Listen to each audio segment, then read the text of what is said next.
Very good evening. Thank you very much for choosing GHOne TV. It's a delight joining you with the latest happenings throughout the country. Well, just before we fill you in with all the details, let's look at some of the top stories that we have for you tonight. Coming up in the next 60 minutes, Speaker of Parliament Alban Dagbin directs Business Committee to schedule the relaying of the Proper Human Sexual Rights and Family Values Bill, known as the Anti-Gay Bill, for consideration by the House. The bill has gone through all the processes in accordance with the standing orders of the House. I therefore direct that the bill be scheduled by the Business Committee to be presented to the House for consideration. Well, on Insight tonight, we examine the new statistical service report showing noticeable progress in the last 3 years. The Agric Minister is hailing the gains and hinting at the creation of farmer markets to help curb rising food prices. Our veterinary laboratories across the country are being renovated and equipped with modern diagnostic tools to enable timely and accurate disease diagnosis for prompt outbreak response and control. Tonight in business, we'll move to the presidency, where President Mahama has convened an emergency cabinet meeting for tomorrow, February 10, 2026, to address the worsening crisis in Ghana's cocoa sector.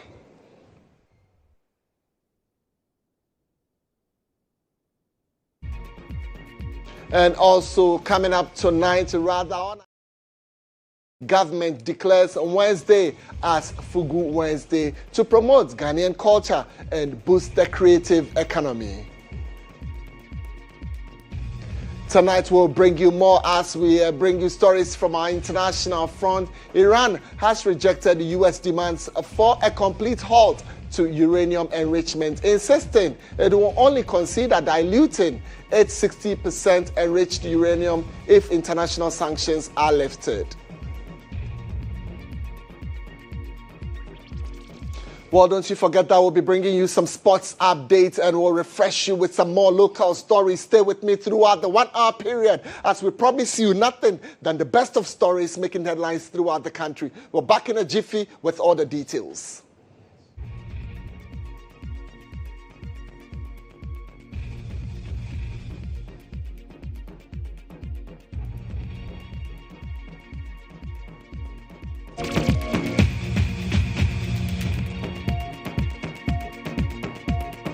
My name is Kweku. Temeng. Thank you very much for choosing GHOne TV. The program S News tonight. Let's take the details of our stories. And tonight we start with education, as Education Minister Haruna Idrisu has appealed to striking University Teachers Association of Ghana. I'm talking about UTAG and other senior university staffs to suspend their industrial action as government make a 396 million Ghana cedi payment out of an estimated 1 billion Ghana cedi tier 2 pension arrears inherited from the previous administration. While the industrial action, which has since disrupted academic activities across public universities across the country, is due to the delay in payment of outstanding tier 2 pension contributions and retirement arrangements for academic staff. However, speaking at the Jubilee House during the presentation of a transition committee report on the transfer of the University of Ghana Medical Center, that's the UGMC, the minister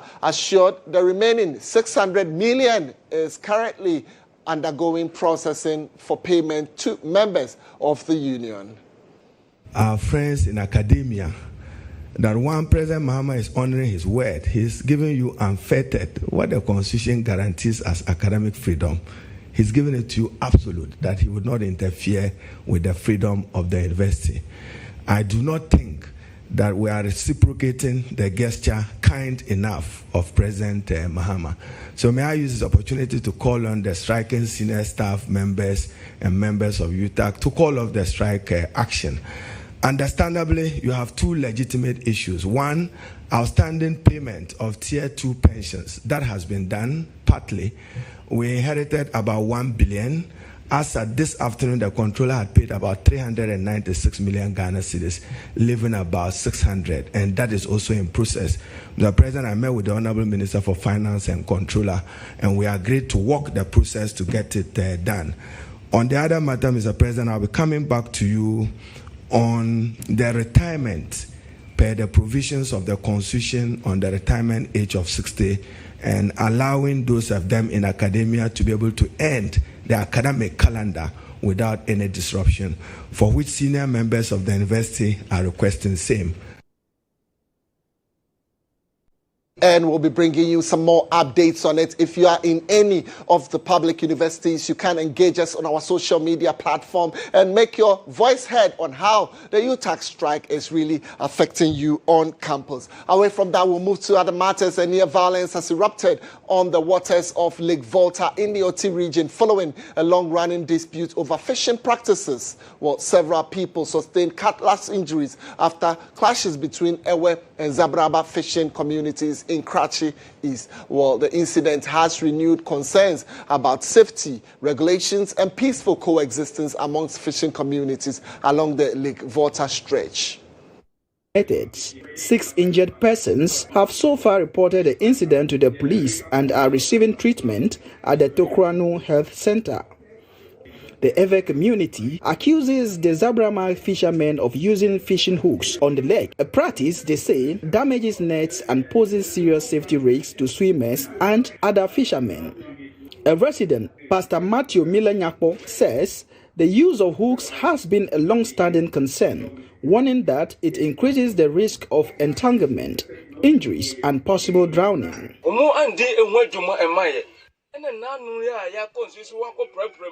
Actually, me knew about who be a nipa miensa and a watchery. And so was as a tisadia. Young Comutia Cochra Muse, Umun had 1 way there, a proper when Swassia said, Namian Bremoa, and car nipa there, a woo. You could say a cockatcher or more over Sumujemo. You could no museo. I say now, Mue diabano, Moon Press had the anointino. I do my own Mumbe, and now we had a 2 shares who had a. But the Zabrama community has rejected the accusations. A spokesperson, Mohammed Hassan, says his people have instead been victims of repeated attacks.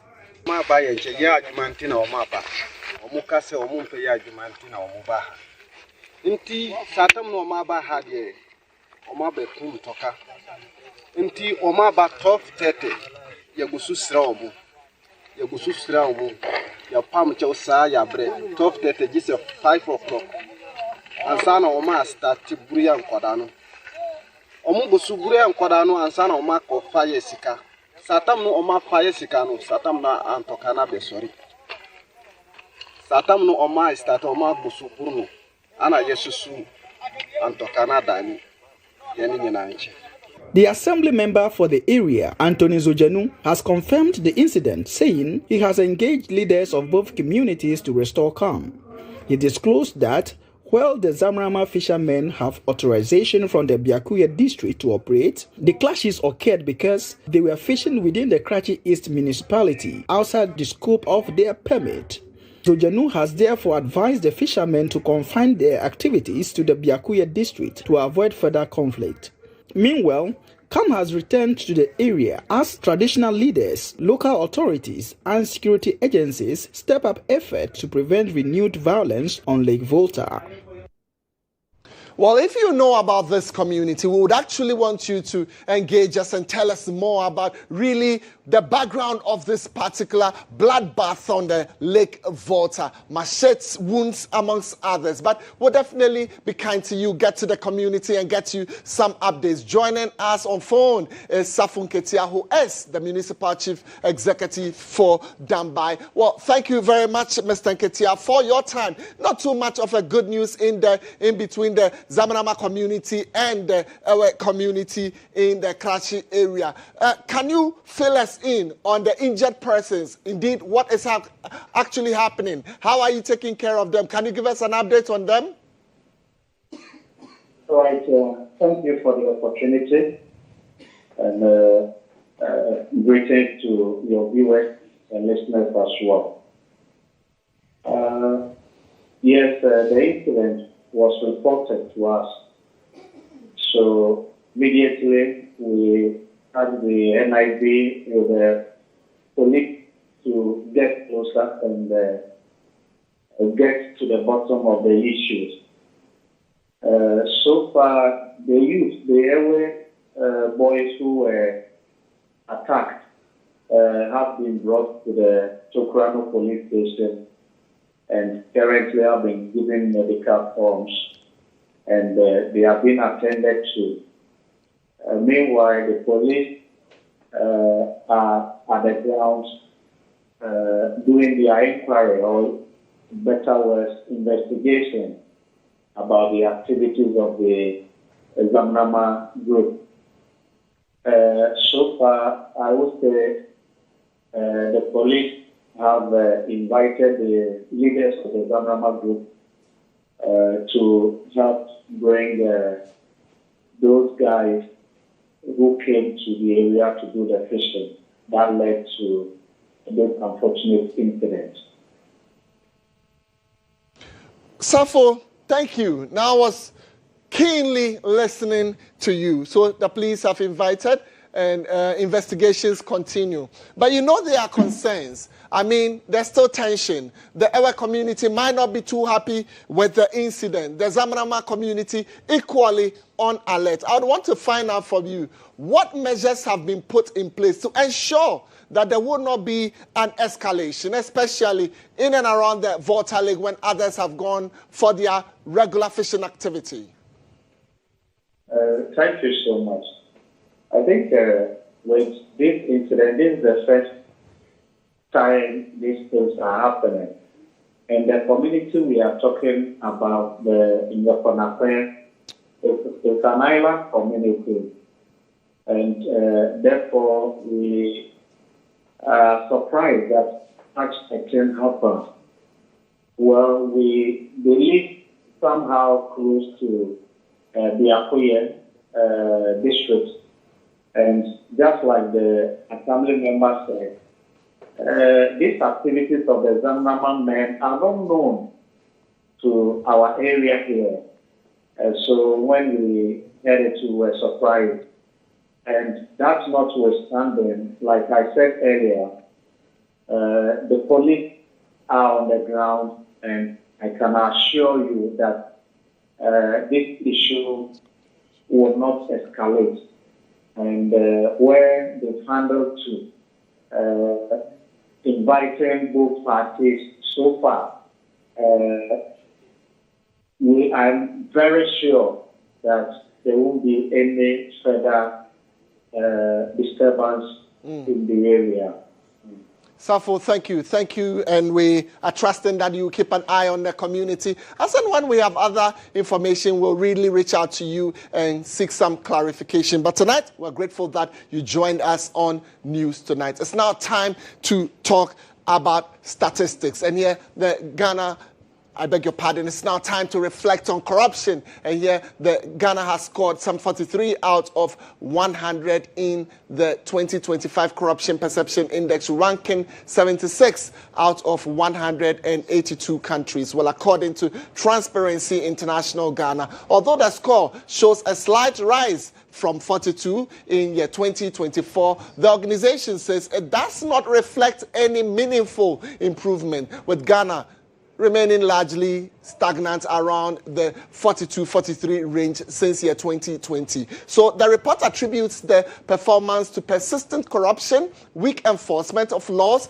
politicization of state institutions, and fragile accountability systems. If it further cites that discontinuation of corruption cases, political interference in justice delivery, and weak institutional independence as key factors undermining Ghana's anti-corruption efforts. Globally, corruption is worsening, with the global average score at 42 and the lowest in over a decade. In sub-Saharan Africa, the average score stands at 32 out of 100, reinforcing the region's deep governance and accountability challenges.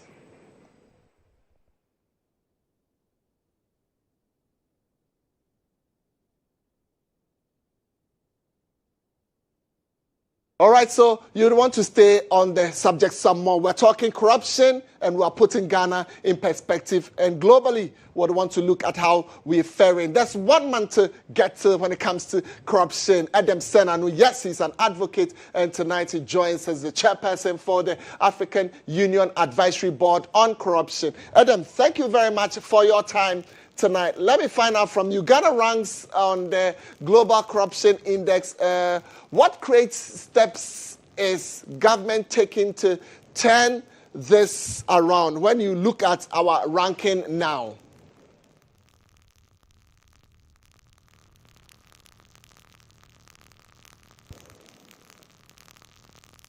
All right, Adam, so we can see you clearly, but you have to unmute yourself so that we'll be able to hear you on this side. If you can hear me, kindly unmute yourself so we can hear you. All right, so if you can hear me, first of all, give me your reaction on Ghana's performance on the Corruption Perception Index as we continually hover around the 42, 43, Adam.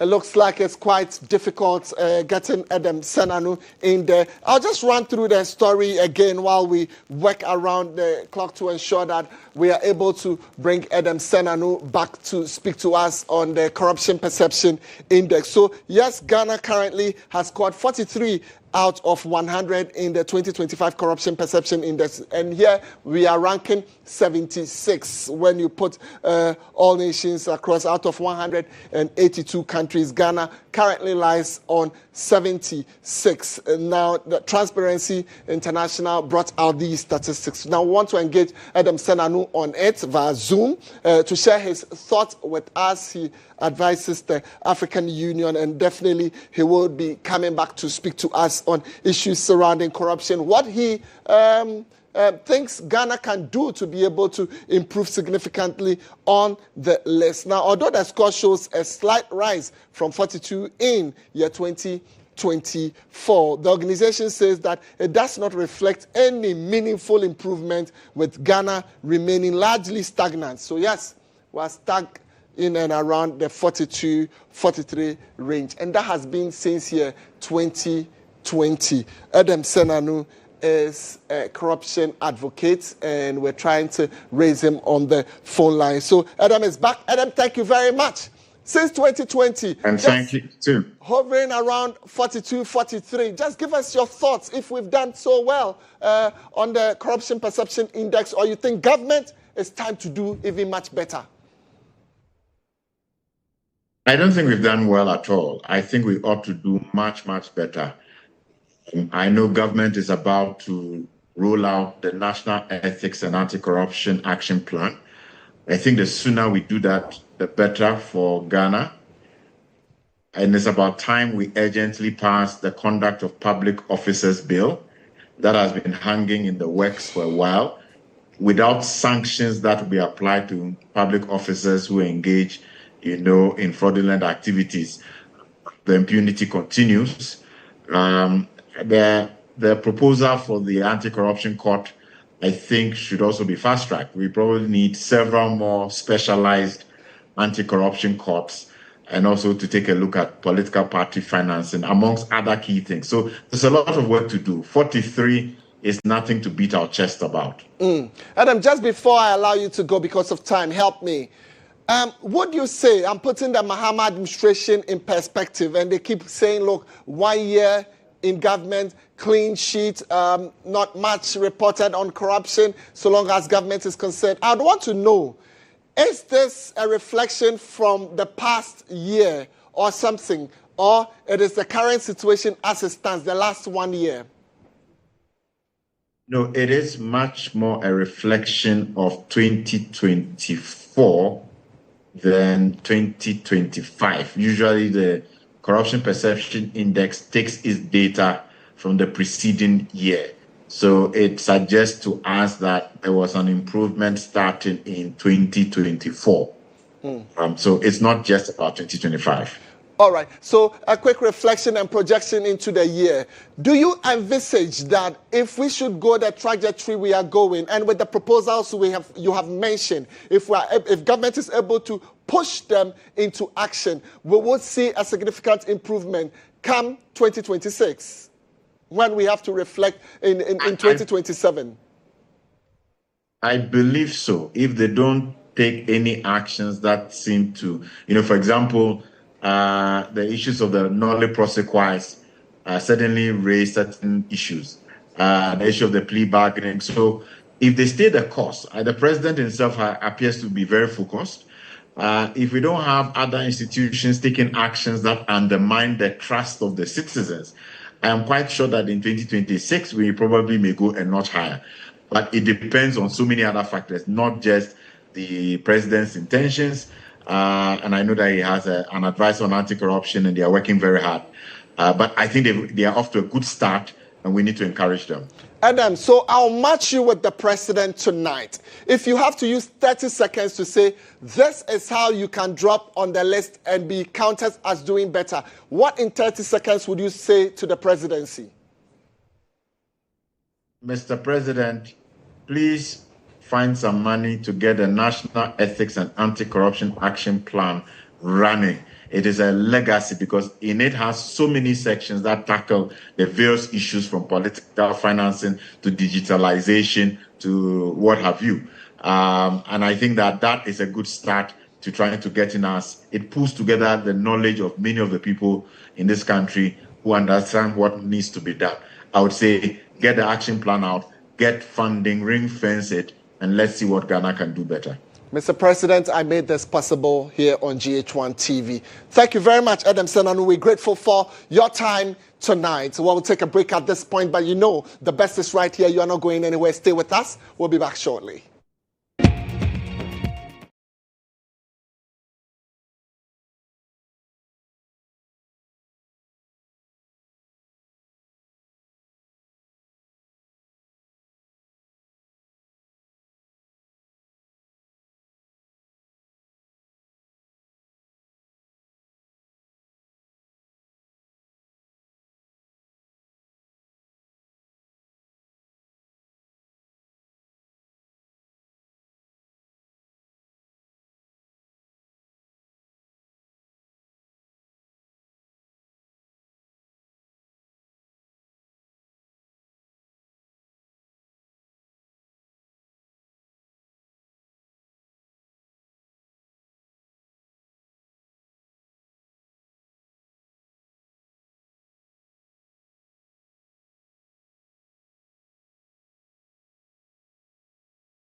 Well, thank you very much for keeping faith with us. We're now taking you to the Eastern region, where the Ghana Police Service in Koforidua has arrested 13 suspected prostitutes, including 12 Nigerian nationals, along with a landlord and a bouncer. Well, they face allegations of human trafficking, assault, operating a brothel, allowing a minor to engage in prostitution and trading in prostitution. The arrest follows a complaint lodged on Thursday, February 6, 2026, by Stella Godwill, a 30-year-old Nigerian commercial sex worker living in Nsukwo, Koforidua. According to the municipal police commander, Superintendent Ransford Insia, one of the victims reported that she had been trafficked from Nigeria to Ghana by her alleged mistress, Christabel Simon Mande, also a Nigerian national, for the purpose of prostitution. She told police that she was required to make daily sales targets of 400 Ghana cedis from prostitution activities. However, on the day of the incident, she was only able to raise 250 cedis, which her mistress and her boyfriend, Simon Kwarten, the bouncer, allegedly refused to accept. As a result, they assaulted her. So far, about 15 of the young girls ages between 15 years and 32 years are in police custody to be put before court immediately. The case, as I've already stated, will go to court probably tomorrow, and we'll see what the court will tell us. During the operations, police uncovered a brothel facility allegedly operated by Omari Jamfi, the landlord of the premises. At the premise, police found 12 Nigerian females, including a 15-year-old minor, residing and engaging in prostitution. Prostitution is in the increase in the region, and for that matter, anyone who participates in that act should put a stop to it so that we can also have our freedom. The Ghana Police Service has reiterated commitment to combating human trafficking, protecting children and other vulnerable persons, and enforcing the laws of Ghana without fear or favor. It's a way that the people around, we are pleading with the public to give us information. Yesterday, after striking and arresting them, it was there that some people were coming up to say, what are you doing to help us? And we are sending this caution to landlords, landladies who are giving their rooms, their houses for such activity. Because Section 277 frowns at that if you are operating a brothel, it is a serious offense and will deal with you. Reporting for GHOne TV, Kweku, Koforidua, Eastern Region. And live from Platinum Place, my name is Kweku. We still have some more local stories for you. And here, Speaker of Parliament Alban Dagbin has directed the Business Committee to schedule the relay of the Human Sexual Rights and Family Values Bill, known as Anti-Gay Bill, relayed in Parliament for consideration. Well, the bill, which was passed by Parliament in year 2024, but did not receive presidential assent, has been reintroduced by some MPs for reconsideration. Well, although President John Dramani Mahama has indicated his willingness to sign the bill if it is presented to him, it has yet to be formally laid before Parliament again, following several unsuccessful attempts. Well, in a formal communique to the House a while ago, the Speaker directed the Business Committee to schedule the bill for consideration. Well, according to him, the current bill is sponsored by 9 members of Parliament, led by the Minister for Communications, Digital Technology and Innovation, Samuel Nete George. The Human Sexual Rights and Family Values Bill 2025 was initially introduced as the Promotion of Proper Human Sexual Rights and Family Values Bill 2021 in August 2021. The bill went through all the enactment processes and was passed by the 8th Parliament on the 28th of February 2024. It was, however, not assented to by the President and therefore lapsed upon the dissolution of the 8th Parliament. By correspondence dated 25 February 2025, the following members indicated their desire to reintroduce the bill.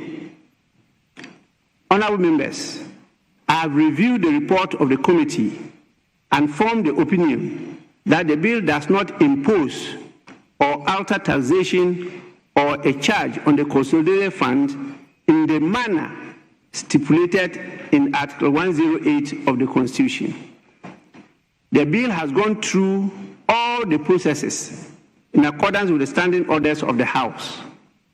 I therefore direct that the bill be scheduled by the Business Committee to be presented to the House for consideration.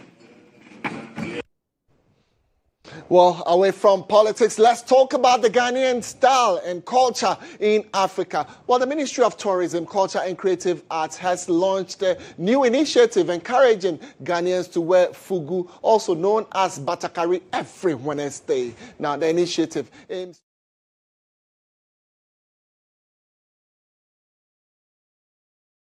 to say it will also boost the creative economy by creating a artisans and traders. Ghanaians at home and abroad are being urged to embrace the initiative as a symbol of pride, unity, and cultural expression.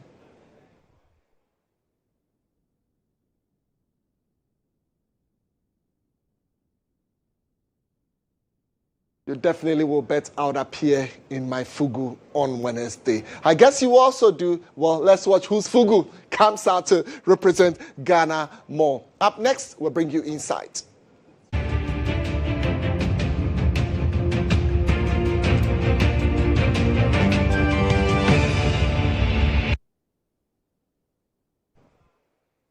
All right, so let's begin Insight tonight. And here, Ghana has made noticeable progress in reducing hunger over the past 3 years. Recent data from the Ghana Statistical Service shows that between early 2022 and late 2025, the number of people facing food insecurity dropped from about 16 million to 12.5 million. Well, this means nearly 4 million fewer people are struggling to get enough food today. The report shows that in mid-2025, the number of food insecure people rose again to more than 13 million before declining. Well, by the end of September 2025, about 38% of Ghanaian population was still unable to consistently afford or access enough food. Well, despite this improvement, government statistician Dr. Al-Hassan Idrisu says the situation remains fragile.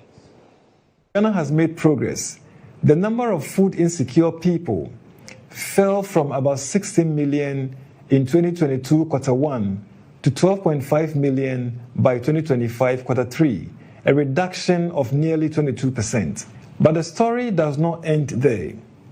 The prevalence of food insecurity fell to its lowest point in 2024 quarter 1 at 35.3%, then rose sharply to a peak of 41.1% in 2025 quarter 2, before easing to 38.1% in 2025 quarter 3. This tells us that progress is real, but fragile, and highly sensitive to seasons, prices, and economic shocks. Between 2025 quarter 2 and quarter 3, the number of people who were food insecure, poor, and unemployed rose by 9.4%, or 19,455 persons. So what does this mean for action? Target high-burden regions with solutions designed for local realities. Second, expand nutrition-sensitive social protection, especially for female-headed households and families with children and the elderly. Third, link food security to jobs, skills, and incomes, particularly for youth and rural households.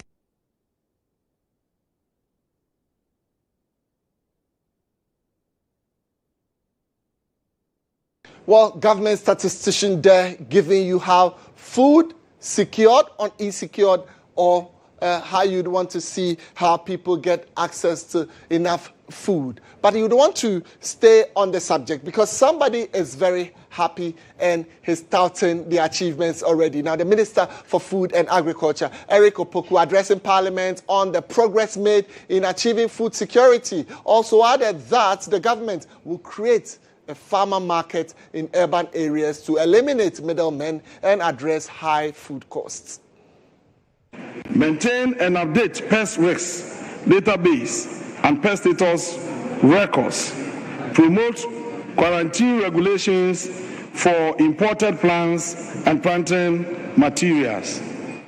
Number 2, pest risk analysis, PRA, and management. And the objective is to assess and manage pest threats before they affect agriculture.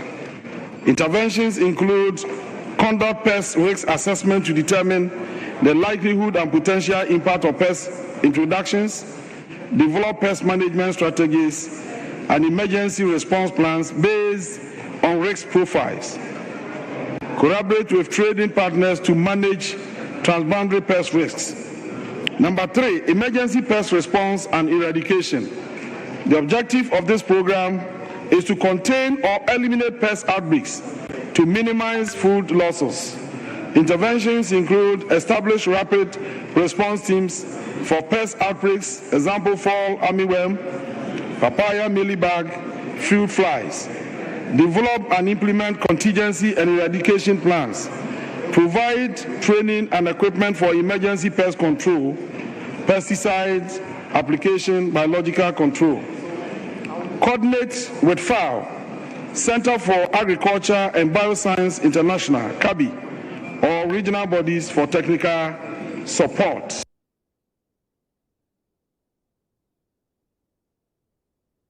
All right, so you'd want to follow the trajectory since 2020, how we have performed as a nation till this point, that probably we're saying or touting our achievements that, yes, we're gradually inching towards food security. My colleague Abila has captured all this on graphics. He shares the details with us. Abila, very good evening. Break it down for us at this moment. Well, Kweku, looking at the food insecurity, the percentages are out and it has called for government to do more when it comes to creating jobs and then providing food amenities for societies, especially the rural areas. Now, we decided to look at the data from 2022 to 2024, 2022 first quarter to 2025 third quarter, and that is the 15 million Ghanaians who are still in the hunger bracket. So we looked at first quarter of 2024, that is January to March 2024, and as at then, the food insecurity was 35.3%.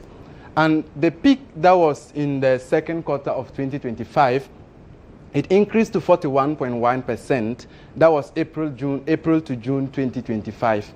Now, in July to September, that is the third quarter of 2025, it reduced to 38.1%, and that is the latest percentage we have as Ghanaians, 31.8%. So we decided to dig deeper in the report to find out who are involved in this report.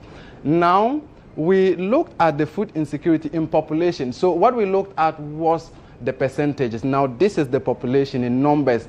In the population of Ghana, 11.2 million people, that was January to March 2024, were in the poverty insecurity bracket. And in April to June, that is the second quarter of 2025, it increased to 13.4 million Ghanaians in the poverty, hunger bracket. And then July to September 2025, it reduced to 12.5 million. So Kweku, as it stands, 12.5 million Ghanaians are in the hunger bracket and are in the food insecurity percentage. Now, we looked at who was the most affected in the food security percentages. So we looked at the female-headed households. So the report captured that female-headed households are more affected than male-headed households. As at first quarter of 2024 to the third quarter of 2025. So out of the 15 million people we have now, female-headed households are more affected in the food insecurity percentages as compared to male-headed households. We also looked at rural and urban areas from the report, we've captured that 62% of Ghanaians are in the rural areas. So the insecurity affects most of the people in the rural areas as compared to those in the urban areas. So we have 62% in rural areas, 47% in urban areas. Now, we also had the education gap. So from the report, we found out that 50% of people in the food insecurity percentage had no education. So 50% had no education. And those who had education up to tertiary level were 15% of Ghana's population. Now, we also looked at high-risk households. With the high-risk household, 44% were children and the elderly. They constitute the food insecurity bracket. 40% were children only. So in the household, children only in Ghana are more affected. 40% of children in Ghana are in this bracket. 32% of this ratio goes to elderly only. So that is 32%. And then 38% of Ghanaians, the public, goes to people who do not have dependents, people who do not have people to depend on. They constitute 38% of the Ghanaian population. Now, we also looked at the high-risk households. With the high-risk household, we realized that from quarter 2 to 2025, it was 5.1%, which shows a reduction in the 4.6% in quarter 3. So it has declined by about 1.4% in 2023. But there is something interesting here to note from the first place. So looking at this, we can see that there has been an increment and there has been a reduction. But one thing to note is that even though the July-September, the third quarter of 2025 ratio reduced to 38%, it still has not gotten down back to the 35.3% we had in January-March 2024. So even though we have made progress by reducing from 41% to 38%, we still have a lot of work to do to get back to the original 35.3% and then finally get below if we really take the recommendations by the Ghana Statistical Service and other stakeholders. Kweku.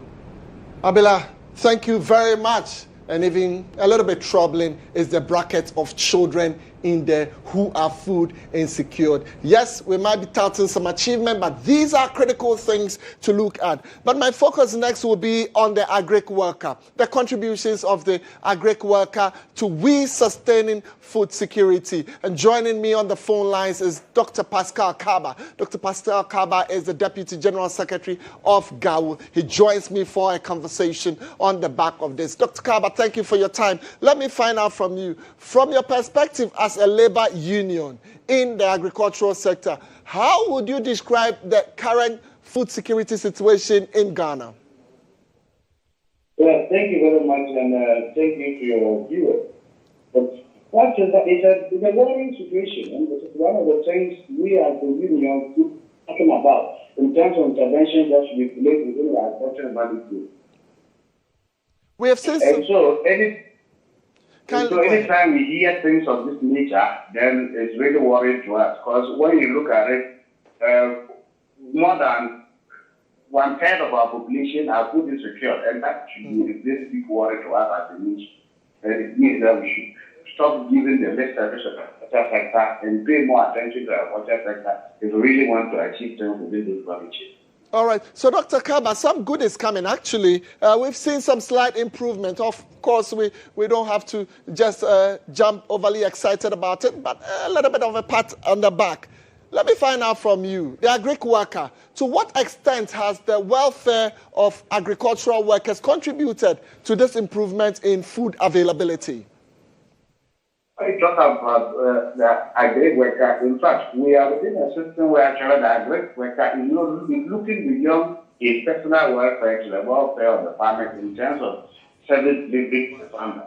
That has to do with how the worker is able to extend extension services to these farmers. However, these farm workers are challenged in terms of mobility, in terms of reaching out to these farmers, and even in terms of the farmer extension ratio. They are very few, and so it makes it very difficult for them to do their work. So these farm workers, even though they have their personal challenges in terms of the kind of remuneration they get and the kind of support system government gives them directly, they are more concerned about how they are unable to service these farmers in terms of extension services. Because they lack a lot of things in terms of being able to transport themselves to these farmers, and even their number to the farmers is very 1 to 1,500 when the recommended standard is 1 to 500. Interesting. So, Dr. Kaba, tonight I want to do something phenomenal. The Minister of Agriculture is already in Parliament, touting the achievements that, yes, we're getting somewhere. There is improvement coming. But if you have to tell the Minister within 30 seconds something very significant about the agric worker, about the one who goes to suffer to ensure that food comes on the table, what would you say? What is key to us as a within 30 seconds is the fact that there's an urgent need for the Department of Agriculture to get this autonomy so that they can do their work without a decentralization system. And so that will enable them to do their work more efficient. All right. I am grateful for the snap advice, and we'll make sure we capture that just for the Agric Minister. Autonomous is the way to go, and we're going to ensure that that information is conveyed to the Minister of Agriculture. Well, yes, we're taking a break at this moment. When we come back, I have the latest updates from our world of business. You'd want to just be a part of it. And then again, we'll come back with the best from our world of sports. Be my guest. Stay with me. We're coming back with more.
Well, let's do business at this moment. President John Dramani Mahama has convened an emergency cabinet meeting tomorrow, February 10, 2026, to tackle the worsening crisis in Ghana's cocoa sector. The Minister of State for Government Communication, Felix Kwakye, says the meeting will focus on finding solutions to the sector's current challenges. Well, the decision comes amid growing concerns over delayed governments to cocoa farmers and broader financial pressures affecting the industry. Meanwhile, CocoaBoard CEO Dr. Randy Abe blamed the challenges in the cocoa sector on the previous New Patriotic Party's administration, saying it defaulted on contractual agreement with foreign financiers of a syndicated loan, disrupting operations. However, former CocoaBoard head of Corporate Affairs, Fifi Boafo, has rejected Dr. Abe's claims. Speaking to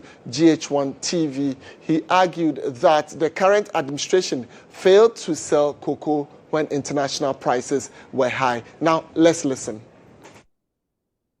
Of the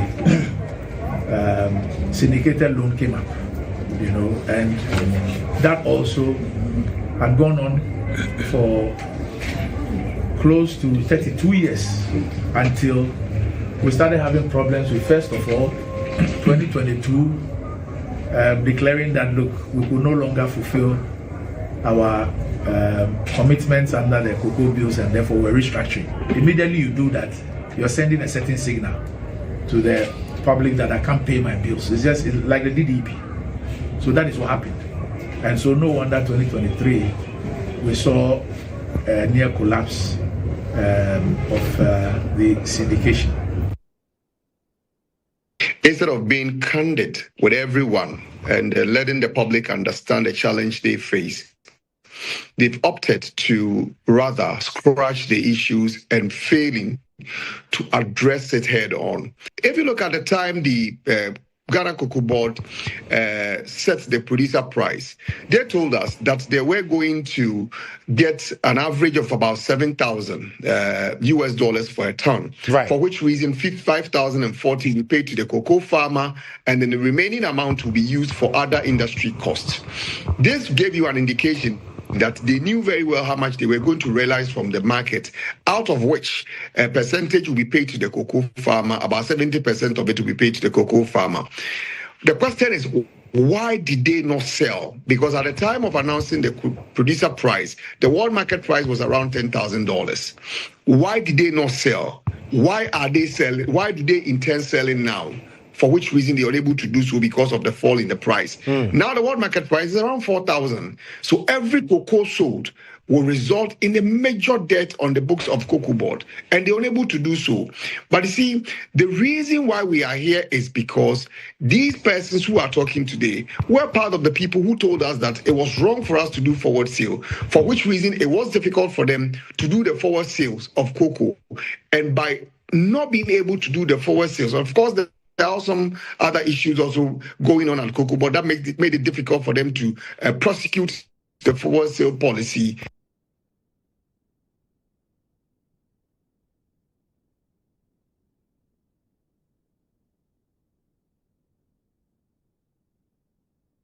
Well, Sam Jerome is the Public Affairs Director at Cocoa Board. I anticipate he would give me a clearer understanding to all that is happening. I mean, from Cocoa Board, from the past administration.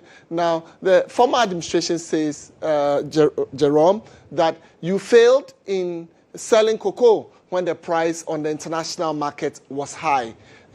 What is your response to this? Because I'm a little bit confused. So it's quite unfortunate. You indicated that you are quite surprised or you are quite confused. Of course, I'm also confused because I have listened to the argument which have been espoused by Fifi, and I really do not get it.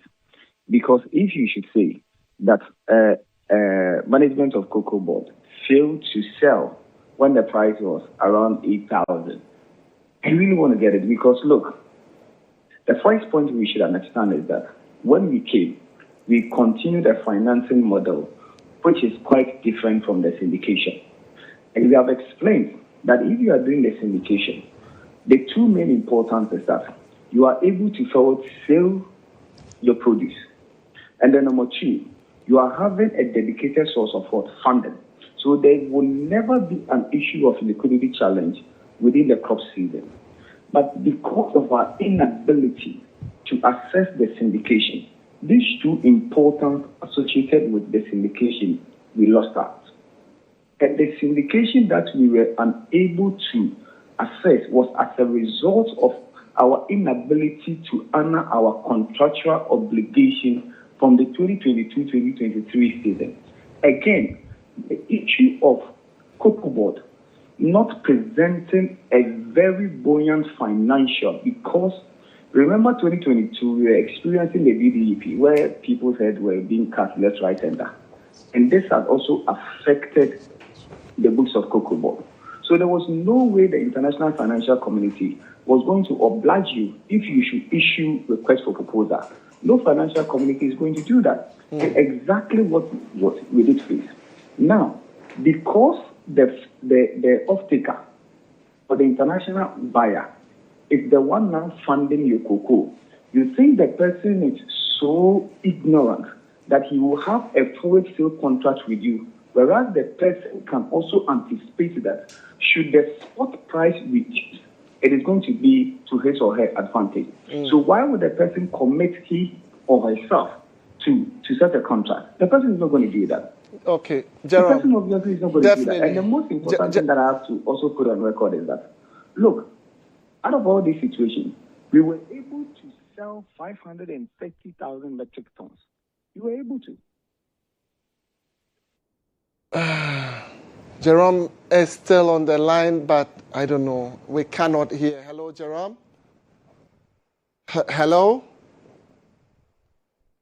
Difficult situation there. I really cannot hear him. We'll quickly dash and take some sports stories as and when we're able to raise him on the line. We'll bring him back. Up next is sports.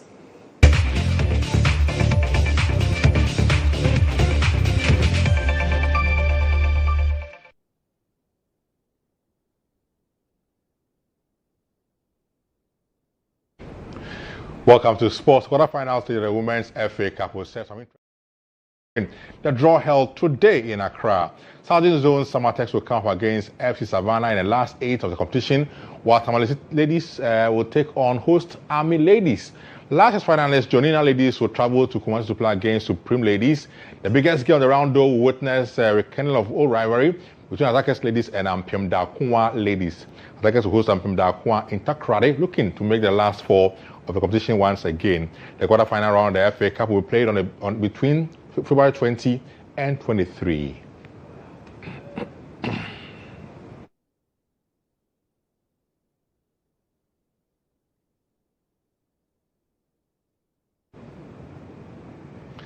Let's go on to a few more stories, and of course we'll have to go straight and look at some issues involving United, who tonight are in action in the English Premier League. They take on a very interesting side in West Ham. And ahead of the game, manager or coach for Man U, Mike Carrick, says he will be boring and pointless not to celebrate winning games for United, who have won 4 games under Carrick. And although he has usually emphasized the need for the squad to not focus so much on celebration, the former midfielder accepts some pleasure has to be taken from victories. They are taken up, and as I told you, we're taking on West Ham in a crucial game today at 8:15.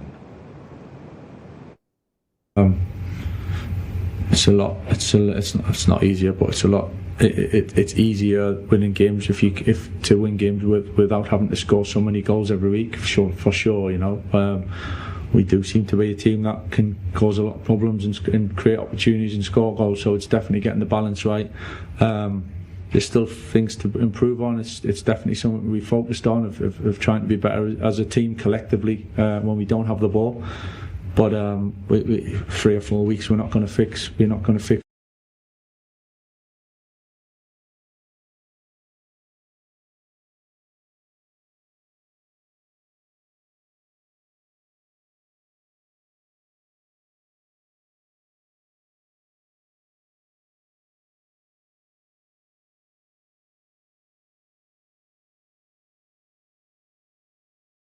Very interesting. So her Norwegian biathlete Stella Holm confessed on live TV of cheating on his girlfriend moments after winning bronze medal at the ongoing 28-year-old who won his first individual Olympic medal in 20 kilometers individual biathlon at the Milan Cortina admitted he had an affair 3 months ago and called it my biggest mistake.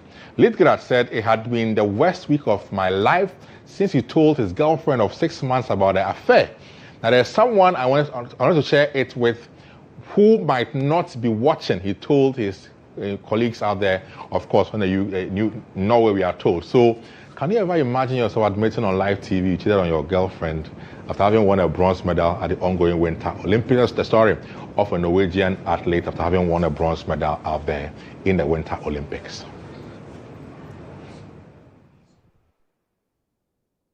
And that's it for sports. Up next, though, is GHOne.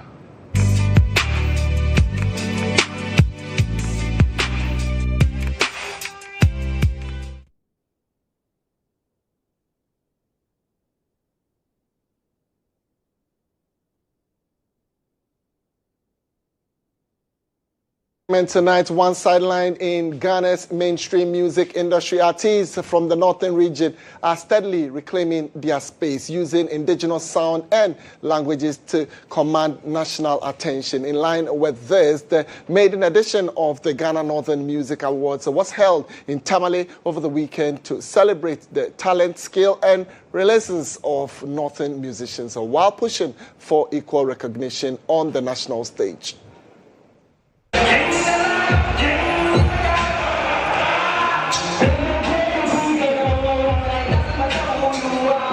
For years, musicians from northern Ghana have faced limited platforms and recognition within the Ghanaian music industry. Despite their rich use of indigenous languages and unique music styles, many of these artists continue to struggle for visibility, even after major breakthroughs by acts such as Biala, King Ayusoba, and Fancy Gadam. However, these challenges have not discouraged them as they persist in releasing music across diverse genres. Featuring more than 30 award categories and a brand new car for the coveted Artist of the Year award, eventually won by rapper Macasio, the night was marked by intense rivalry, electrifying performances, and a colorful celebration of northern Ghana's cultural heritage.